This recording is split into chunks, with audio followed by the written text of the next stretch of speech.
అందరికీ నమస్కారం అండి. ఈరోజు మేము ఇక్కడ మేఘాలయలోని ఒక 2 శివలింగాలు ఉన్నాయని అంటున్నారు. ఇక్కడ చూడడానికి వెళ్తున్నాం. ఇప్పుడు మార్నింగ్ కొంచెం వర్షం పడినట్టు ఉంది, ఫుల్గా మంచు కూడా పడుతుంది. ముందైతే బయలుదేరేసాం ఇంటి దగ్గర నుంచి. సుమారు ఒక 3 గంటలు జర్నీ చేసిన తర్వాత ఇదిగోండి ఇక్కడ తీరాం. ఇక్కడ వాళ్ళు చెప్పినట్టే చాలా పురాతనమైన శివ మందిర్లా ఉంది ఇది. చూడడానికి అయితే చాలా బాగుంది, ప్రశాంతంగా ఉంది.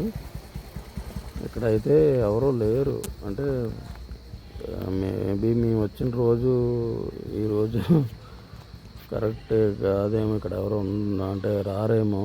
ఈరోజు అయితే అసలు ఎవ్వరూ లేరు ఇక్కడ. మేమైతే వచ్చి మమ్మల్ని బాగుంది. గుడి అయితే చాలా పురాతనమైన మందిర్లా ఉంది. గోడల మీద కన్స్ట్రక్షన్ చేసిన దగ్గర ఎవరో రాసినట్టు ఉన్నారు 1963 అని. అంటే సుమారు ఈ యొక్క 37, ఈ యొక్క 26, 60 సంవత్సరాల దగ్గర అవుతుంది గుడి కట్టి. చాలా అంటే చాలా పురాతనమైన శివలింగం, బాగుంది. ఇక్కడ అంటే ఎవరు భక్తులు అయితే ఇంకెవరు లేరు, కానీ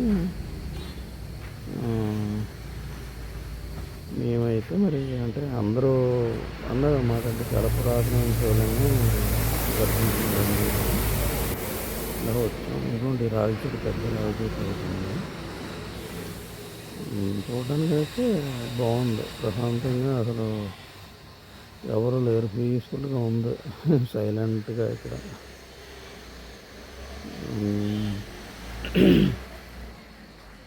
వచ్చేటప్పుడు ఫుల్గా వర్షం, మంచు. అసలు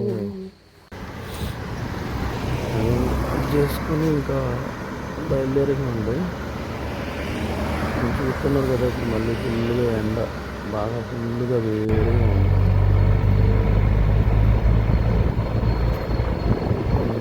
రోడ్ అయితే ప్రశాంతంగా ఉంది, కానీ పైన వేడైతే మాత్రం చాలా హాట్, అంటే మామూలు హాట్ కాదు, చాలా వేడిగా ఉంది.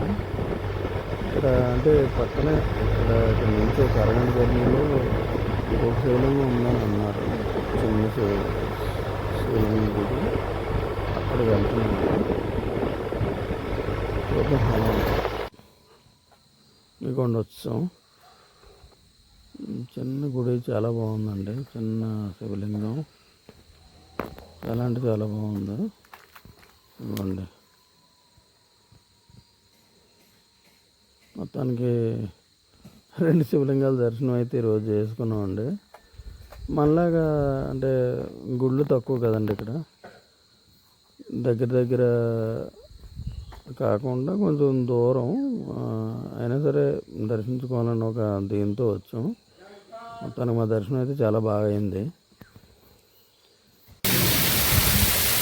బయలుదేరి ఉంటుంది, మధ్యలో పెద్ద వర్షం. మళ్ళీ ఈ మేఘాలయ వాతావరణం అసలు ఎవరు ఇప్పుడు ఎలా ఉంటుందో ఎవరు అసలు మనం ఊహించలేము.